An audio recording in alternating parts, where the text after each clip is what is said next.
അസ്സലാമു അലൈക്കും വറഹ്മത്തുള്ളാഹി വബറകാതുഹു. ബഹുമാന്യനായ റഹ്മത്തുള്ള ഖാസിമി മൂത്തേടൻ അദ്ദേഹത്തിൻ്റെ ചില പുസ്തകങ്ങളുടെ പരിചയപ്പെടുത്തൽ പ്രോഗ്രാമുമായി ബന്ധപ്പെട്ട് നടത്തിയ പ്രഭാഷണത്തിലെ ഏതാനും ചില പ്രയോഗങ്ങൾ അടർത്തിയെടുത്ത് സോഷ്യൽ മീഡിയയിൽ വ്യാപകമായി തെറ്റിദ്ധരിപ്പിക്കുന്ന രീതിയിൽ പ്രചരിപ്പിക്കപ്പെടുന്നത് പല ആളുകളും അയച്ചു തന്നു. പല ആളുകളും ആ തെറ്റിദ്ധാരണയിൽ വീണുപോയിട്ടുമുണ്ട് എന്നാണ് മനസ്സിലാവുന്നത്.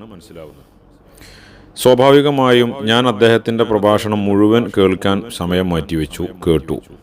അപ്പോഴാണ് ഈ കട്ട് മുറിച്ച് പ്രചരിപ്പിക്കപ്പെട്ട ക്ലിപ്പ്, ഇതിൻ്റെ പിന്നിലുള്ള ഉദ്ദേശം, ഇതൊക്കെ നമുക്ക് ബോധ്യപ്പെടുന്നത്. റഹ്മത്തുള്ള ഖാസിമി വലിയ പണ്ഡിതനും ചിന്തകനും സമൂഹത്തിന് ഉപകാരപ്പെടുന്ന രീതിയിലുള്ള ഒരുപാട് വിഷയങ്ങളെക്കുറിച്ച് പ്രസംഗിച്ച ഒരു പ്രഭാഷകനും എന്ന നിലക്ക് അദ്ദേഹത്തോട് വളരെ സ്നേഹവും ബഹുമാനവും ഉണ്ട്. എന്നാൽ അതിൻ്റെ കൂടെ തന്നെ അദ്ദേഹത്തിൻ്റെ പ്രഭാഷണം കേൾക്കുന്ന ഒരു പൊതുസമൂഹം, മുന്നിലിരിക്കുന്ന ആളുകൾക്ക് പുറമെ ഒരു പൊതുസമൂഹം ഉണ്ട് എന്നും ആ ആളുകളെ ഉൾക്കൊള്ളാത്ത രീതിയിലുള്ള പദപ്രയോഗങ്ങൾ നടത്തുന്നതിനോട് വിയോജിപ്പുണ്ട്. എന്നാലും അത് അദ്ദേഹം കുറച്ചും കൂടെ സൂക്ഷിക്കുകയാണെങ്കിൽ, ശ്രദ്ധിക്കുകയാണെങ്കിൽ എന്ന് പലപ്പോഴും ആഗ്രഹിച്ചു പോയിട്ടുണ്ട്. പക്ഷെ ഇവിടെ ഈ പരാമർശം, അതായത് ഇമാം മഹ്ദി വന്നാൽ മുസ്ലിങ്ങളിൽ അധികവും മഹ്ദി ഇമാമിന്റെ കൂടെ ഉണ്ടാവുകയില്ല, ഹിന്ദുക്കളിൽ 40% മഹ്ദി ഇമാമിന്റെ കൂടെ ഉണ്ടാകും എന്ന ഒരു പരാമർശത്തെയാണ് അടർത്തിയെടുക്കപ്പെട്ടിരിക്കുന്നത്. സ്വാഭാവികമായും ഇത് കേൾക്കുമ്പോൾ ആളുകൾ അങ്കലാപ്പിലാവുന്നുള്ളതിൽ സംശയമൊന്നുമില്ല. പക്ഷേ ഇതിനെ വ്യാഖ്യാനിക്കുന്നത് BJP-ക്കാരാണ് മഹ്ദി ഇമാമിന്റെ കൂടെ ഉണ്ടാകുക, സംഖ്യകളാണ് മഹ്ദി ഇമാമിന്റെ കൂടെ ഉണ്ടാകുക തുടങ്ങി പല രീതിയിലും പലരും തോന്നിയ രൂപത്തിൽ അതിനൊക്കെ വ്യാഖ്യാനിച്ച് എഴുതുകയും മറ്റൊക്കെ ചെയ്യുന്നത് കണ്ടു. ഈ ആളുകൾ ഒരിക്കലും റഹ്മത്തുള്ള ഖാസിമി നടത്തിയ ആ പ്രഭാഷണം മുഴുവൻ കേട്ടിരിക്കാൻ സാധ്യതയില്ല എന്നാണ് ഞാൻ മനസ്സിലാക്കുന്നത്. ഉണ്ടെങ്കിൽ അവരങ്ങനെ പറയില്ലായിരുന്നു. ബഹുമാനപ്പെട്ട റഹ്മത്തുള്ള ഖാസിമിയെ വളരെ അപകീർത്തിപ്പെടുത്താനും അദ്ദേഹത്തെ ആരോഗ്യവൽക്കരിക്കാനും താല്പര്യം കാണിക്കുന്ന പലരുണ്ട്. നമുക്കറിയാം, കേരളത്തിലുള്ള ബിദഈ സംഘടനകൾക്ക്, പ്രത്യേകിച്ച് വഹാബി, മൗദൂദി അവരുമായി ഓരം ചേർന്ന് നിൽക്കുന്ന ബിദഈ സംഘടനകൾക്ക് ബഹുമാനനായ റഹ്മത്തുള്ള ഖാസിമിയോട് നിർവചിക്കാൻ സാധിക്കാത്ത വിരോധവും അദ്ദേഹത്തോട് അടങ്ങാത്ത പകയുമാണ് അവർക്കുള്ളത്. അതിന് കാരണമുണ്ട്. ഇന്ന് വരെ ആരും അങ്ങനെ തുറന്നു പറഞ്ഞിട്ടില്ലാത്ത ചില അപ്രിയ സത്യങ്ങൾ നവോത്ഥാനം എന്ന പേരിൽ ബിദഈ സംഘടനകളും അവരുടെ നേതാക്കളും നടത്തിയ അതിക്രൂരമായ പല ചെയ്തികളെയും ഖാസിമി പൊതുജനമധ്യേ തുറന്നു പറയുകയുണ്ടായി. അവര് അദ്ദേഹത്തിന്റെ പല പ്രഭാഷണങ്ങളുടെയും പല ഭാഗങ്ങളും ഇതുപോലെ അടർത്തിയെടുത്ത് അദ്ദേഹത്തെ ട്രോളാൻ വേണ്ടി മനഃപൂർവ്വം ആസൂത്രിതമായിട്ട് തന്നെ പലരും ഒപ്പിച്ചെടുക്കാറുണ്ട്. കുറച്ചു മുമ്പ് ഒരു ജ്യൂസുമായി ബന്ധപ്പെട്ടൊരു വിവാദം, അത് അദ്ദേഹത്തിനെതിരെ അവർ പടച്ചുണ്ടാക്കിയിരുന്നു. അദ്ദേഹം ആ പറഞ്ഞ വിഷയം എന്താണ്, അതിനെക്കുറിച്ചൊന്ന് പഠിക്കാനും അന്വേഷിക്കാനും തയ്യാറാവാതെയാണ് കിട്ടിയ പാടെ അദ്ദേഹത്തെ പരിഹസിക്കാൻ വേണ്ടി ഇവര് രംഗത്ത് വന്നത്. എന്നാൽ ഈ അടുത്ത കാലത്ത് ഒരു യൂറോപ്യൻ ശാസ്ത്രജ്ഞനോ ഡോക്ടറോ എന്തോ ഒരാള് ഇതേ ആശയം പറഞ്ഞു. അതോടുകൂടെ ഖാസിമി ആ പറഞ്ഞത് അടിസ്ഥാനമുള്ള കാര്യമാണ് എന്ന് നിഷ്പക്ഷമതികൾക്കൊക്കെ മനസ്സിലായിട്ടുണ്ട്. എന്നാൽ അദ്ദേഹത്തെ ഇതിന്റെ പേരിൽ ട്രോളിയവര് ഒന്നും കാണാത്ത പോലെ അറിയാത്ത പോലെ നിൽക്കുകയാണ് ചെയ്തത്. അപ്പൊ ഈ ട്രോൾ ഉണ്ടാക്കുന്ന ആളുകളും പരിഹസിക്കാൻ വേണ്ടി ഇത്തരം ക്ലിപ്പുകൾ കട്ടുമുറിക്കുകയും ചെയ്യുന്ന ആളുകൾക്ക് അവരുടേതായ ലക്ഷ്യങ്ങളുണ്ട്. എന്നെ സംബന്ധിച്ചിടത്തോളം ഇതിൽ ഖാസിമിനെ എങ്ങനെയെങ്കിലും ന്യായീകരിക്കുക എന്ന ഉദ്ദേശമല്ല, മറിച്ച് എന്താണ് ഖാസിമി പറഞ്ഞത് എന്ന് മനസ്സിലാകാത്ത ആരെങ്കിലും ഉണ്ടെങ്കിൽ ആദ്യം അവരോട് പറയാനുള്ളത്, എൻ്റെ ഈ സംസാരം കേൾക്കുന്നതിനേക്കാൾ നിങ്ങൾക്ക് ഒരു പക്ഷേ അത് മനസ്സിലാവും അദ്ദേഹത്തിന്റെ മുഴുവൻ പ്രസംഗം, ആ പ്രഭാഷണം മുഴുവൻ കേട്ടാലും. എന്നാലും ഞാൻ ഒന്ന് പറയാം, അദ്ദേഹം എന്താണ് ആദ്യം പറഞ്ഞത്, അത് നമുക്കൊന്ന് കേട്ടു നോക്കാം. നിരീശ്വരവാദിയാണ്. ഹിന്ദു എന്താണെങ്കിലും ദൈവവിശ്വാസമുണ്ട്, ദൈവം കൂടുതലുണ്ട് എന്നേ ഉള്ളൂ. അല്ലേ? അങ്ങനെയല്ലേ? ദൈവമുണ്ട്. ക്രിസ്ത്യാനിക്ക് ദൈവമുണ്ട്, നിരീശ്വരവാദി ദൈവമില്ല. നമ്മുടെ ഏറ്റവും വലിയ ശത്രു നിരീശ്വരവാദിയാണ്. മഹ്ദി ഇമാം വരുന്നത് നിരീശ്വരവാദികളോട് യുദ്ധം ചെയ്യാനാണ്. മഹ്ദി ഇമാം വരുമ്പോൾ ഏറ്റവും വലിയ യുദ്ധം യൂറോപ്പിനോടായിരിക്കും. മഹ്ദി ഇമാമിന്റെ ഏറ്റവും വലിയ അനുയായികൾ ഹിന്ദുക്കളായിരിക്കും. 40% ഹിന്ദുക്കൾ മഹ്ദി ഇമാമിന്റെ കൂടെ ഉണ്ടാവും. ഒന്ന്, ഹൈന്ദവ സമൂഹങ്ങൾ സാധജായ ഒരു മനസ്സാണ്. ആരും പറഞ്ഞു കൊടുക്കാത്തതുകൊണ്ടാണ്. പറഞ്ഞു കൊടുത്താൽ അവർ എളുപ്പത്തിൽ നന്മ സ്വീകരിക്കും. ഇതിൽ അദ്ദേഹം പറയുന്നത് ഇമാം മഹ്ദി വരുമ്പോ ഇമാം മഹ്ദിയുടെ കൂടെ മുസ്ലിമീങ്ങളിൽ അധികവും ഉണ്ടാവില്ല. ആ പറഞ്ഞതൊരു യാഥാർത്ഥ്യമാണ്. കാരണം ഇമാം മഹ്ദി തങ്ങൾ വരുമ്പോൾ യഥാർത്ഥ ദീനിന്റെ വാഹകരായ അഥവാ അഹ്ലു സുന്നത്ത് വൽ ജമാഅത്തിന്റെ വിഭാഗത്തിൽപ്പെടുന്ന ആളുകൾ മാത്രമേ മഹ്ദി ഇമാമിന്റെ കൂടെ ഉണ്ടാവുകയുള്ളൂ. അവരാണ് യഥാർത്ഥ ദീനിന്റെ ആളുകൾ. അവരെ മഹ്ദി ഇമാമിന്റെ കൂടെ ഉണ്ടാവുള്ളൂ.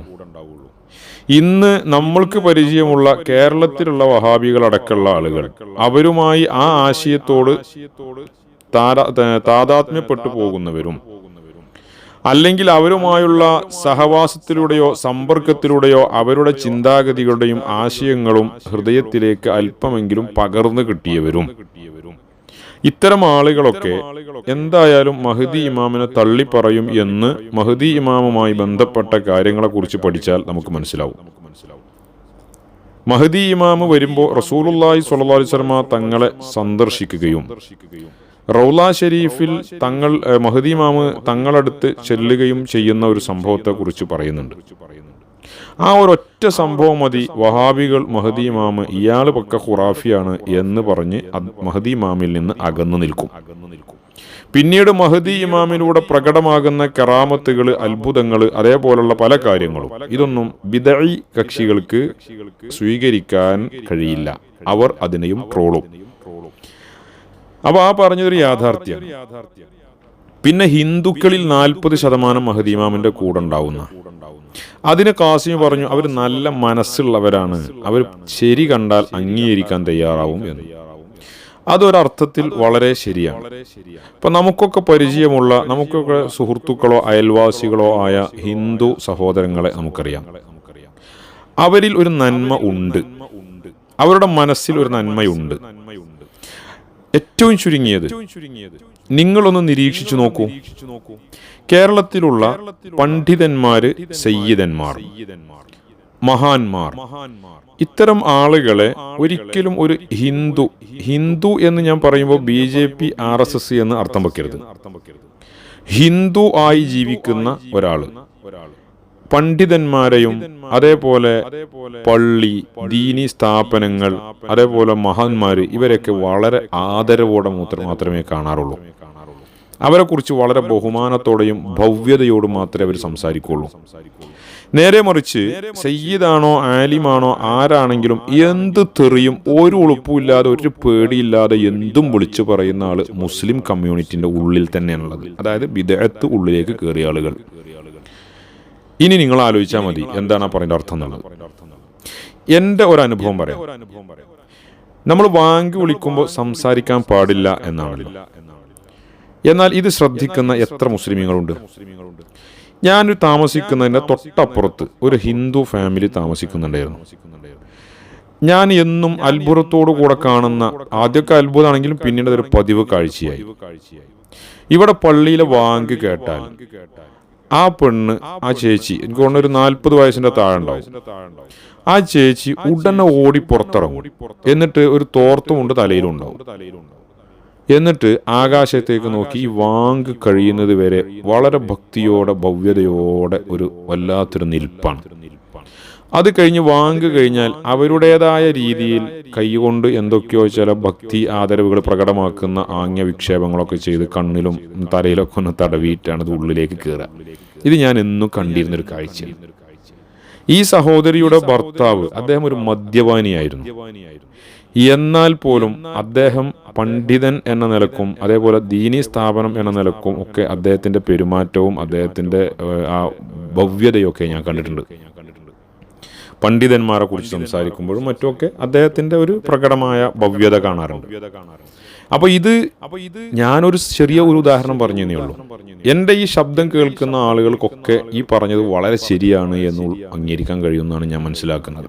ബഹുമാനപ്പെട്ട ഖാജ മുഈനുദ്ദീനുൽ ചിശ്തി തങ്ങൾ ഇന്ത്യയിലേക്ക് വന്നപ്പോൾ ഖാജയെ കണ്ട് 90 ലക്ഷം ആളുകൾ ഇസ്ലാമിലേക്ക് വന്നു എന്നത് പ്രസിദ്ധമായൊരു ചരിത്രമാണ്.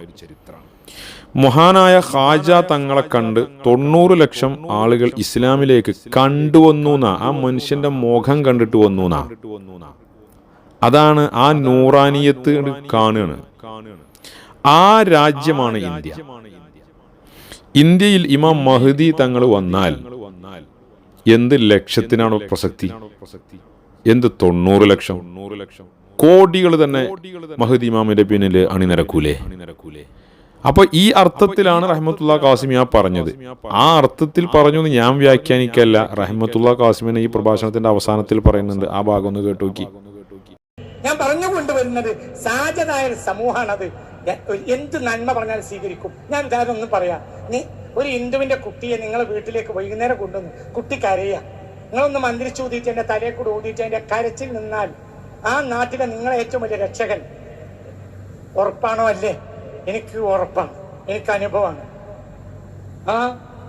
എന്റെ പരിസരത്ത് എന്റെ കാറ് ആ പരിസരത്ത് എവിടെയെങ്കിലും വന്നാൽ ഹിന്ദുക്കൾ ഓടി വന്നാൽ ഗേറ്റ് തുറന്നു തരും.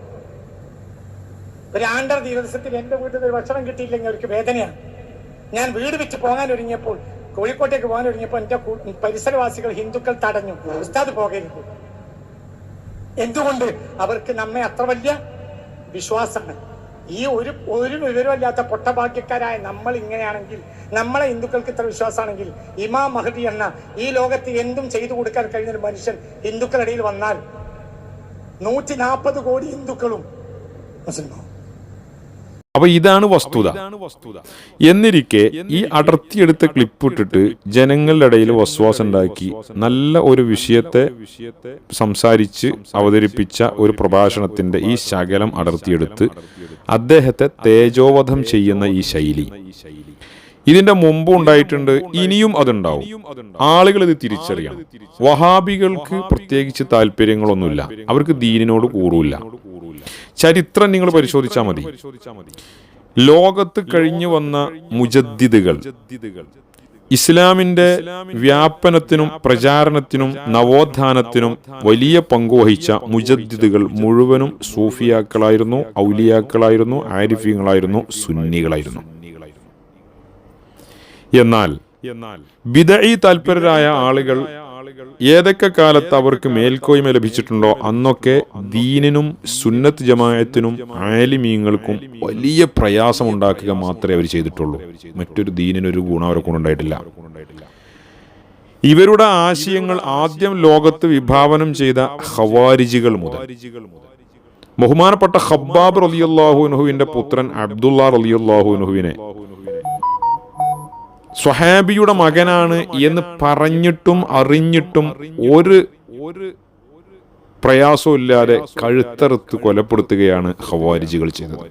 അദ്ദേഹത്തിന്റെ ഭാര്യയെ ഗർഭിണിയാണ് ഞാനെന്ന് പറഞ്ഞിട്ട് പോലും നിർദാക്ഷിണ്യം ആ ഗർഭം ചുഴിന്നെടുത്ത് നിഷ്ഠൂരമായി കൊലപ്പെടുത്തി. അവർ അലി റളിയല്ലാഹു അൻഹു അംഗീകരിക്കുന്ന സുന്നികളാണ് എന്ന കാരണത്താൽ ഖവാരിജികൾ ചെയ്തത്.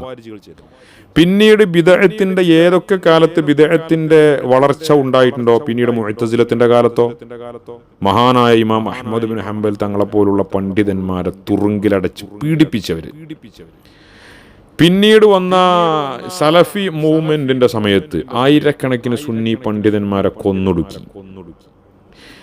ഇന്നും നമ്മുടെ നാട്ടിലുള്ള ബിദഅത്തിന്റെ ആളുകളിൽ നിന്ന് ഇസ്ലാമിന് ഗുണമുള്ള എന്തെങ്കിലും നിങ്ങൾ കാണാറുണ്ടോ? ഇല്ല.